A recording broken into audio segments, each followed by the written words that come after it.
Hello, everybody. Welcome to the Sunday race meeting. We're going to Hollywood Bet Scottsville. That's right. That's where we are on the Sunday afternoon. We're going to have a look at the bipod for you, which starts right now. In fact, this maiden class field over 1,200 meters. Daryl Marie is with me in the studio. And we're going to find out from Daryl now if we can bank Peter Muscat's horse, the Shepherd, in the first leg or not. This horse priced up at 18 to 10. Does appear to be the horse to beat. Is at 2 starts to date, has the Shepherd. And that last particular run wasn't bad at all, only beaten a length and a half. There was, it was stood open, Daryl Marie, at 5 to 10 that day, I see. Drifted out to 15. Blew off the boards, yeah. 15 to 10. What happened there? Well, they're going to go to beat a length, but Daryl Daniels rode it then. It wasn't a bad effort whatsoever, Clyde. Okay, that's good to know. Remember, this is a horse that at Scottsville reversed out the pens. For some reason, Yes. the back of the gate wasn't closed, and he was very short. But he played up terribly beyond the pens on that occasion. So I think the punters were fortunate in that he was declared a scratching. So always in the back of my mind is the fact that he can be temperamental beyond the pens, and I never like that. I like horses that are focused on the job. Clyde, strictly on paper, you probably laugh at the betting because Aldrak, who is number 4, finished ahead of him and is 4 kilograms better off, I think. So on paper, Aldrak has certainly got the beating of the Shepherd, but I don't like Aldrak at Scottsville. I think the Shepherd, despite the turnaround in the weights, will reverse that form. So I got a preference for the Shepherd, but I'm not bankering him because of the fact that I want to see him behave. He did behave last time, but I want to see him behave a few times in succession before I can get a little bit more confident. Number 2, Gorgeous Guy. Strictly on paper, his best form is at Scottsville, up the straight.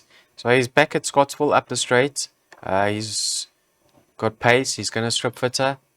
Everything went pear-shaped for him last time out at Greyville from a wide draw. So look for improvements on his behalf. So I went numbers 2 and 10. Okay, so those are the 2 and 10, as you heard from Daryl, that will end up hopefully fighting this out. Perhaps the right horse is Peter Muscat's horse, but let's see what happens with Gorgeous Guy. Does, as Daryl alluded to, enjoy Scottsville very much. Here we go. Here's a bipod for you guys, and there are the numbers. You can take a note of what you need to do with regards to the bipod. This bipod probably going to pay some good money today, or on Sunday, so have a close look. So here's a Pinnacle Stakes for you, run over 1,400 meters. Welcome back, everybody, to Betway's Weighted to Win. The second race is the start of the Place Accumulator this Sunday afternoon. And number 3, William Robertson, is priced up on the Friday when we were doing the show at 7 to 10, or 7.5 to 10 is the horse to beat, with number 4, Canadian Summer, as the second choice at around 22 to 10, 5 to 2. But based on its last run, it does look like an absolute one-horse race here for William Robertson. It's an interesting move by Cornet going to Durban. I mean, I suppose he found it in the program. Said, why not? He's absolutely slunging over here. So I think it's 75 grand for Jam. But it costs quite a bit to get there. Yeah, yes, it does. I think Cornet's got his own float, but yeah. Okay. Petrol and all that. No, it costs. Just needs to arrive on course safely, Clyde. That's all that has to happen. Okay. Just needs to arrive on course safely. So straightforward. Yeah. All right. Well, that's it. There's not much more we can say about it. We're all on the side of William Robertson. Yeah, it should be very hard to beat. And, as we were saying, this horse priced up at around 7.5 to 10. Well, here's our choices. It's a Place Accumulator. Second race, start of that. Let's put that up. There we go. You can have a look at what you want to do. And this was very hard to beat.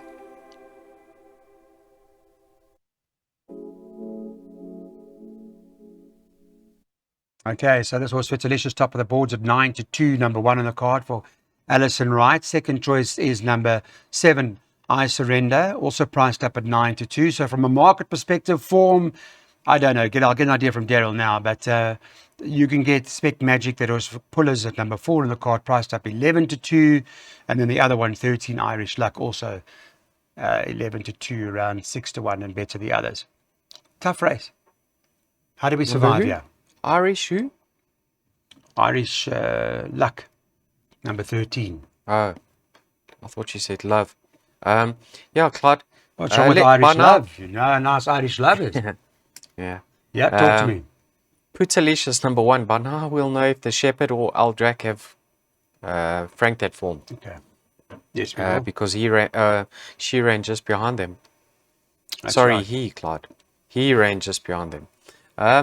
Yeah, he's been staying on. I think the 1400 certainly going to be in his favor. He's got a 1 draw. So you can see him certainly feature in this lineup because it isn't a strong field whatsoever. Red Mountains progressing in each start. I gave him a chance.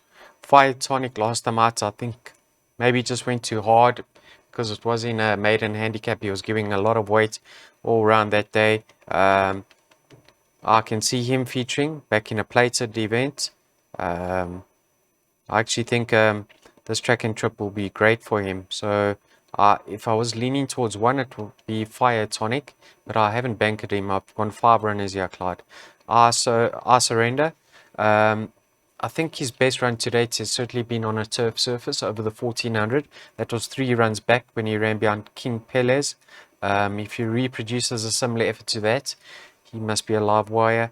And then watch out for further improvement from number 11, Plettenberg.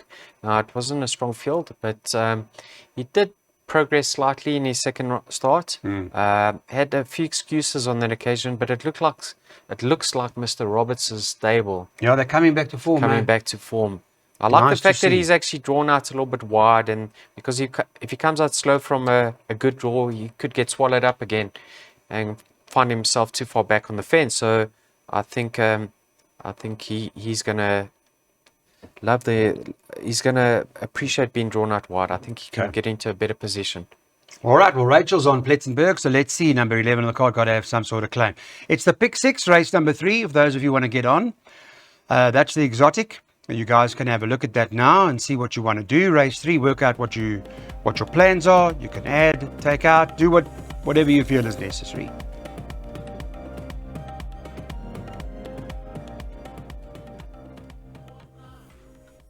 88 handicap, that's where we are now. It's over 1,400 meters out at Hollywood Bet Scottsville. There are going to be 11 of them that go to the gate in this particular event.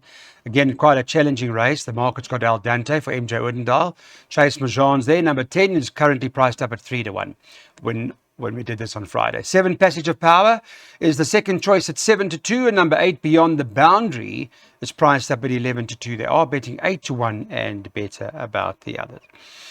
All right, the Form 2 master, Josh, Beyond the Boundary, has been fairly solid, Daryl. I mean, the Wiley Riley and that was Diani came from there and for quite a lot of places. You like it, Beyond the Boundary? No, Don't like it. What do you like? maybe a place. Maybe a place, yeah? Yeah, First choice for you? Al Dante. Al Dante. Clyde, I'm just hoping, because there are 2 likely pace setters over here in Al Dante and Passage of Power. They both push forward. But Al Dante is in receipt of 6.5 kilograms. So personally, I'd like to see him in front of Passage of Power, turning for home. I think in that way it will be harder for Passage of Power to peg him back. I'm not really worried about the draw, Clyde. He's got exceptional gate speed.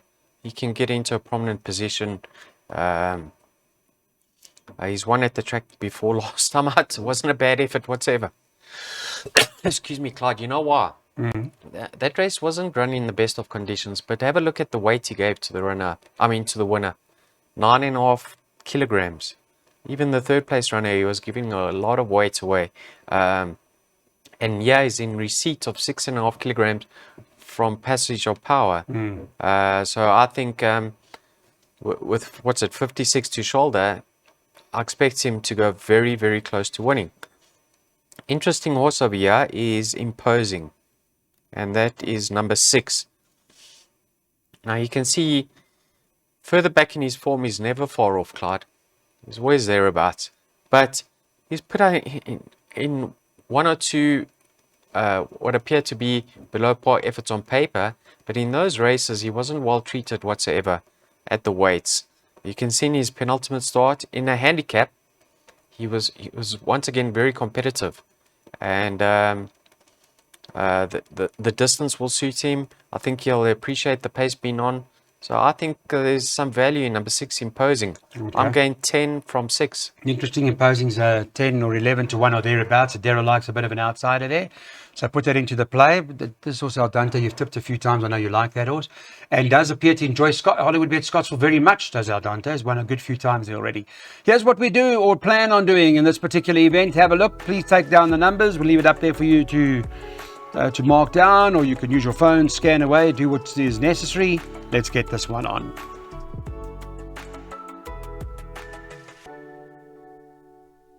Well, now they bet 4 to 1 the field, so it becomes quite challenging again, this race, where Master Bling is top of the boards, number 2 on the card at 4 to 1. Second choice is number 6, Purple Powerhouse, trading at 5s. And number 11, Hippocrates, is at 5 to 1. Nightmare of a race, I think, personally. I always like Preemptive Strike, might even have a chance here, priced up at 6s or thereabouts. But not an easy race. Hopefully Daryl has sorted something else out for us here. It's a handicap at the 75. It's up the straight. It's over 1,200 meters, and there are going to be 11 of them that go to the gate. Daryl, should he found another 20 to 1 shot for us or something like that? I don't know, Clyde. Well, let's see. But let's work it out. Firstly, Buoyant Knight, number 1. We have to touch on whether his form line's been franked or not by now. Aldrak, the Shepherd, Putulicious, they all ran earlier in the day. Let's see how that form line's working out. Master Bling, Clyde, catches the eye of here. Last time out was on the polytrack surface. I think he's at his best at Scottsville up the straight. Have a look at his rating. From a 75 down to a 67. Come down quickly. Third run after a layoff. Been sparingly raced though. So I don't know if he's got his problems. Hopefully he's overcome all his issues if he's had any bit. But as a 4-year-old, he's only had a handful of starts, so he's a little bit of a concern. But I think of his current rating, he's certainly going to be very competitive. Clyde, what price is... Excuse me, I know I'm disturbing you there. Not at all. What price is what? What price is Jet Legacy, number 9? 7 to 1. Okay. You like some of that? Yeah, he's only been to Scottsville once. That was over 1,000 meters, and he really quickened on by well. I know it wasn't the strongest of lineups, but it was only his second start. Then he went to Greyville, Hollywood Bets Greyville, and he contested a race on the polytrack. Don't think that quite suited him. He wasn't disgraced. Then last time out at Greyville on the turf surface, it was a strong field that day. He wasn't well in at the weights, and he came out and he took hold of the bit, and he was just over racing terribly. I see there is some pace on the outside with Benny in the area and Hippocrates. So I'm hoping this can actually relax in running this time around. I don't know his well-being after a good few months off the track. Yeah. But what I'm saying is he could be better than his current rating. Sure. I just hope he relaxes, Clyde. And we could possibly see a winning return. It's a very tricky event. Tricky, not an easy race. This is very hard. But we've heard what Daryl has got to say. We'll take that all into account, obviously. Let's have a look at what the recommended play is now. You've got races 5, 6, 7, 8 left, which gives you a second jackpot opportunity for those of you who maybe want to get involved. This race is due to run at 1:45.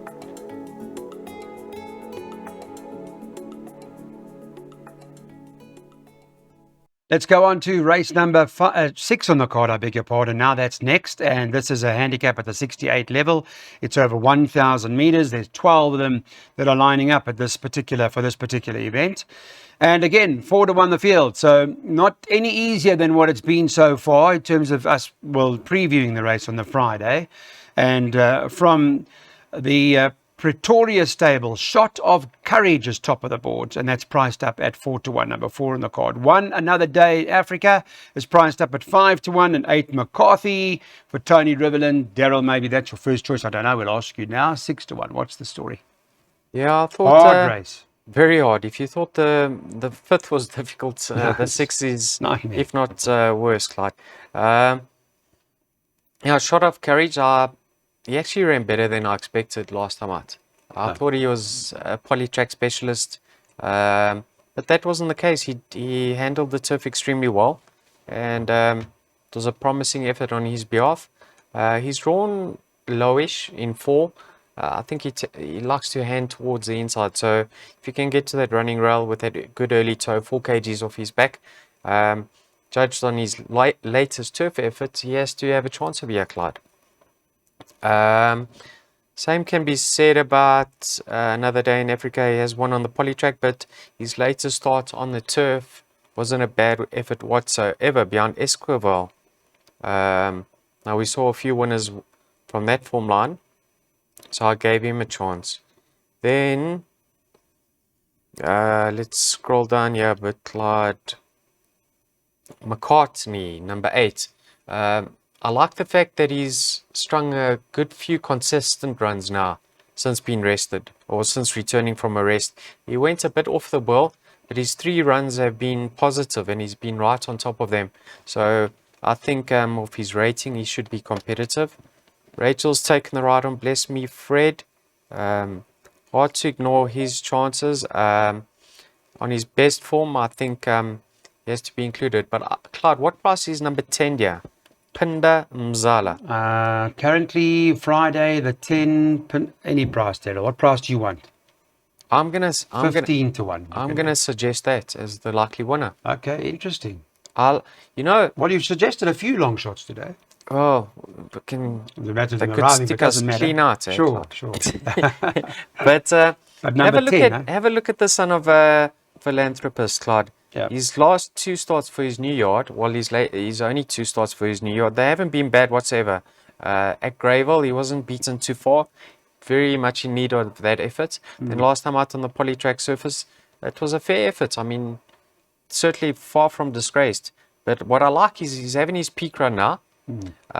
So he's very, very fit, racing fit that is.